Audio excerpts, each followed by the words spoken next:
उत्तराखंड का कोटमाल गांव घने जंगलों और पहाड़ों के बीच बसा एक शांत प्राकृतिक सौंदर्य से भरपूर स्थान था। यहाँ के निवासियों का जीवन हमेशा से प्रकृति के साथ तालमेल में रहा। गांव की खेतीबाड़ी और वन्य उपज के भरोसे चलते जीवन में जंगली जानवरों के साथ सह अस्तित्व की भावना बरकरार थी। लेकिन यह शांति तब खंडित हो गई जब अचानक एक आदमखोर बाघ ने इस गांव और इसके आसपास के इलाकों में आतंक मचाना शुरू कर दिया। यह कहानी न सिर्फ एक बाघ की खौफ की है, बल्कि उन अनसुलझे रहस्यों की भी है जो आज तक लोगों के दिलों और जंगल के भीतर दफन है। दोस्तों नमस्कार, मेरा नाम है शुभम चौधरी और आप लोग सुन रहे हैं द वाइल्ड स्टोरी।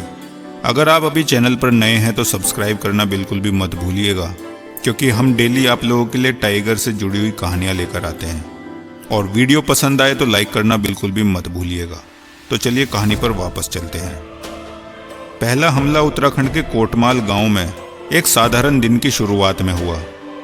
मई का महीना था, जब तापमान ना अधिक ठंडा था और ना ही गर्म। गांव की एक महिला चारा लेने के लिए जंगल की ओर गई। यह उसका रोज का काम था और उसे उस रास्ते का पूरा अनुभव था।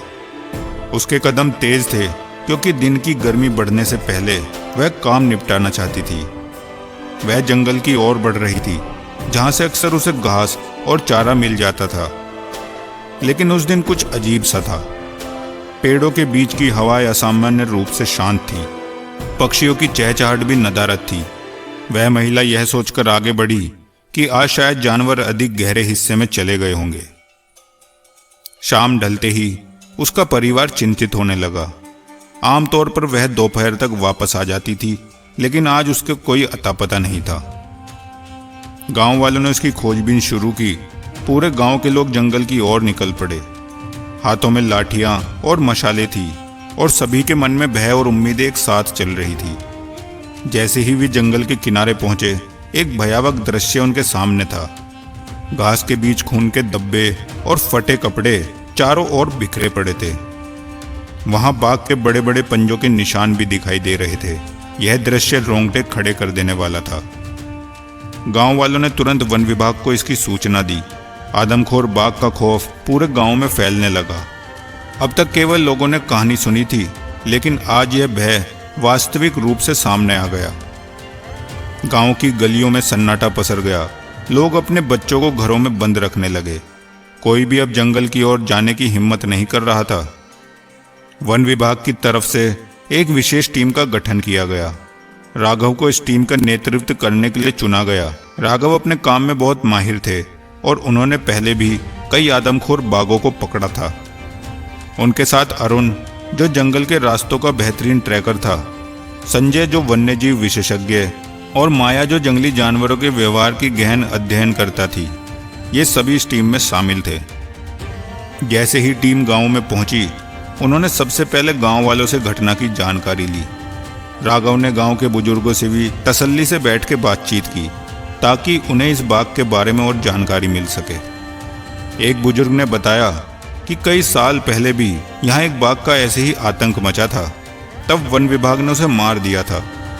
लेकिन उसके बाद से ही गांव के लोगों में यह धारणा बन गई थी कि जंगल में बाघों की कोई विशेष प्रजाति रहती है, जो मानव मांस के स्वाद चखने के बाद आदमखोर हो जाती है। टीम ने जंगल के अंदर गश्त शुरू कर दी। राघव और उसकी टीम ने पहले हमले की जगह का निरीक्षण किया, जहां बाघ के पंजों के गहरे निशान थे, जो इस बात का संकेत दे रहे थे कि बाघ स्वस्थ और ताकतवर था। माया ने इस निशान का अध्ययन करते हुए कहा कि यह बाघ आम आदमखोर बाघों से अलग हो सकता है। टीम ने जंगल के भीतर कई स्थानों पर कैमरा ट्रैप लगाए। इन कैमरों के माध्यम से वे बाघ की गतिविधि पर नजर रखना चाहते थे।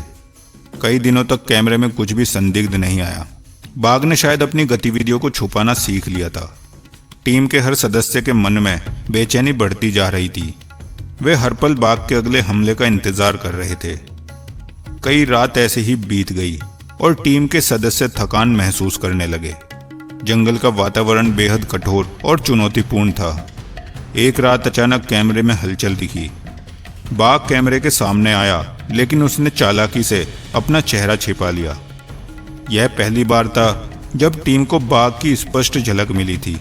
लेकिन यह झलक उन्हें और भी अधिक चिंता में डाल गई, क्योंकि बाघ बहुत ही फुर्तीला और चालाक लग रहा था। बाघ का आकार सामान्य बाघों से थोड़ा अलग था। उसकी चाल में एक अजीब सा ठहराव था जो माया को असामान्य लगा। उसने अपनी नोटबुक में लिखा कि यह बाघ अन्य आदमखोर बाघों से अलग है। वह सिर्फ भोजन के लिए नहीं बल्कि किसी और मंशा से इंसानों पर हमला कर रहा था। कुछ ही दिन बीते थे कि गांव में एक किसान पर बाघ ने हमला कर दिया। किसान अपने खेतों में काम कर रहा था और शाम को घर नहीं लौटा। जब उसकी पत्नी उसे बुलाने गई तो उसने देखा कि खेत के किनारे खून के धब्बे पड़े थे। गांव के लोग तुरंत वहां पहुंचे और खोजबीन शुरू कर दी। खेत से कुछ ही दूरी पर किसान का शव मिला, जिस पर बाघ के नाखूनों के गहरे निशान थे।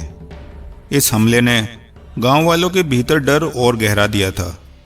अब यह स्पष्ट हो गया था कि बाघ का उद्देश्य सिर्फ शिकार करना नहीं था, बल्कि यह एक शातिर हत्यारा था। गांव में दहशत और बढ़ गई। लोग अब दिन के उजाले में भी अपने घरों से बाहर निकलने में डरने लगे। राघव और उसकी टीम को इस हमले की खबर मिलते ही उन्होंने इस जगह का निरीक्षण किया। बाघ के पंजों के निशान फिर से दिखाई दिए, लेकिन इस बार उनके साथ साथ घसीटने के भी निशान थे। बाघ ने शिकार को काफी दूर तक घसीटा था, जो यह संकेत दे रहा था कि वह इंसानी शिकार को अपने भोजन के रूप में इस्तेमाल कर रहा था। टीम ने अब बाघ को पकड़ने की योजना बनाई। उन्होंने अनुमान लगाया कि बाघ जंगल के एक विशेष हिस्से में छिपा रहता है। अरुण ने इस इलाके का नक्शा तैयार किया और वहां जाल बिछाने की योजना बनाई। टीम ने बाघ को पकड़ने के लिए कई जगहों पर जाल और कैमरा ट्रैप्स लगाए। वे अब उस इलाके में 24 घंटे नजर रख रहे थे। माया और संजय ने बाघ के व्यवहार को समझने के लिए उसके द्वारा छोड़े गए निशानों और उसके वेस्ट का अध्ययन किया। उन्होंने पाया कि बाघ रात के समय अधिक सक्रिय रहता है और उसके शिकार करने का तरीका अत्यधिक आक्रामक था। इस सब के बावजूद बाघ को पकड़ने में टीम को अब तक कोई सफलता नहीं मिली थी। जंगल का घना अंधकार और उसमें छिपी अजीब सी खामोशी टीम के हर सदस्य के लिए एक मानसिक तनाव का कारण बन रही थी। हर रात उनके लिए एक नए भय की शुरुआत होती थी। राघव की टीम ने कभी ऐसा शातिर आदमखोर नहीं देखा था, जो इतनी चतुराई से खुद को छिपाता और फिर अचानक हमला कर देता था। उन्हें यह समझ में आने लगा कि बाघ की मंशा सामान्य आदमखोर बाघों से अलग थी। यह बाघ न सिर्फ भोजन के लिए बल्कि शायद अपने इलाके की रक्षा या किसी रहस्यमय कारण से इंसानों पर हमला कर रहा था। टीम अब अपने अगले कदम की योजना बना रही थी। वे जानते थे कि बाघ के बारे में जितनी जानकारी अब तक उन्हें मिली थी वह काफी नहीं थी। जंगल की गहराइयों में जाना और बाघ के व्यवहार का और गहराई से अध्ययन करना अनिवार्य हो गया था। अरुण, जो एक अनुभवी ट्रैकर था, उसने जंगल के भीतर कई किलोमीटर तक एक ऐसी जगह का पता लगाया जहां उसे ताजे पंजों के निशान मिले थे। यह जगह बेहद खतरनाक और घनी झाड़ियों के बीच स्थित थी और यहां तक पहुंचना बिल्कुल भी आसान नहीं था। राघव ने फैसला किया कि वह और अरुण उस जगह तक खुद जाएंगे और बाघ के ठिकाने का पता लगाने की कोशिश करेंगे। उन्होंने माया और संजय को गांव में रहना और उसके आसपास के इलाके की निगरानी करने को कहा। दोनों ने उस फैसले पर सहमति जताई। राघव और अरुण अगले ही दिन जंगल की ओर निकल पड़े। उनका रास्ता घनी झाड़ियों और दलदल से भरा हुआ था। दोनों अपनी बंदूकों और जरूरी उपकरणों से लैस थे। हर कदम के साथ जंगल की नीरवता और रहस्य उनमें एक अनजानी दहशत पैदा कर रही थी। राघव और अरुण धीरे धीरे आगे बढ़ते गए, पंजों के निशान का पीछा करते हुए। कई घंटे बीत गए, लेकिन बाघ का कोई भी ठिकाना नहीं मिला। लेकिन फिर एक पेड़ के नीचे उन्हें बाघ के ताजे निशान मिले। यह संकेत इस बात का इशारा कर रहा था कि बाघ अभी आसपास में ही है। राघव ने अरुण को इशारे से सतर्क किया। दोनों ने अपनी गति धीमी कर दी और पूरी सावधानी से आगे बढ़ने लगे।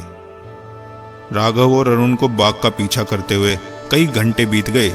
अचानक जंगल की खामोशी टूट गई। एक तेज गुर्राहट ने दोनों को स्तंभ कर दिया। यह आवाज पास से ही आ रही थी।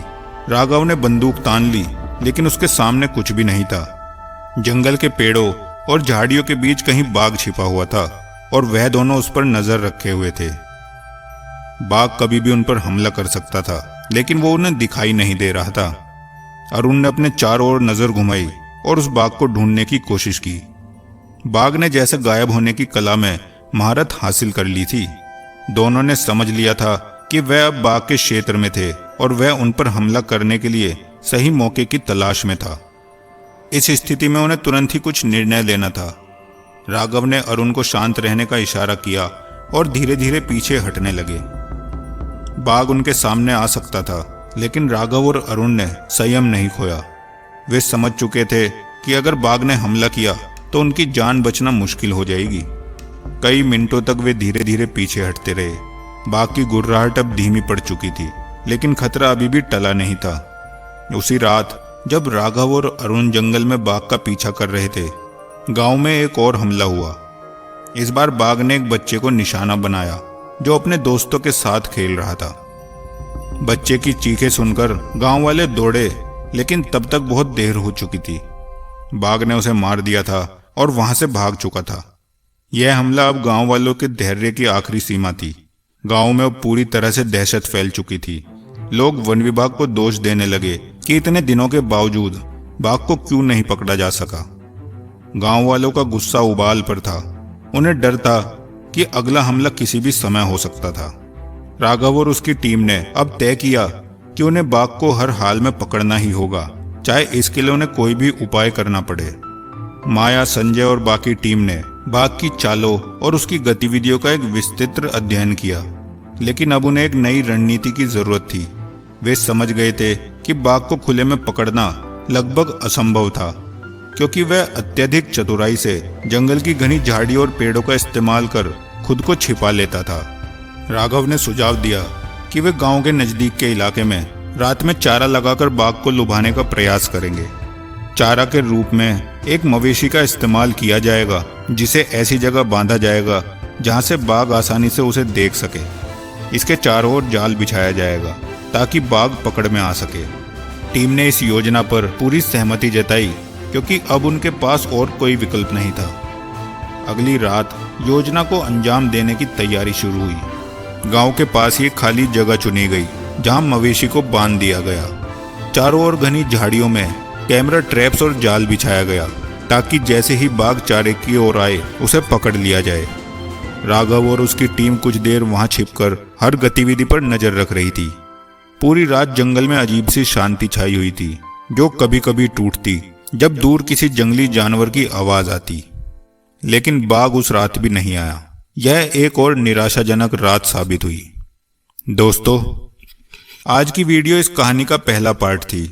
इसका दूसरा पार्ट कल हमारे चैनल पर 4 बजे अपने समय पर आएगा। उसको बिल्कुल भी मिस मत कीजिएगा। आपको ये कहानी कैसी लग रही है कमेंट करके जरूर बताइएगा। तो चलिए कल दोबारा इसके दूसरे पार्ट के साथ मिलता हूं। तब तक के लिए हर हर महादेव।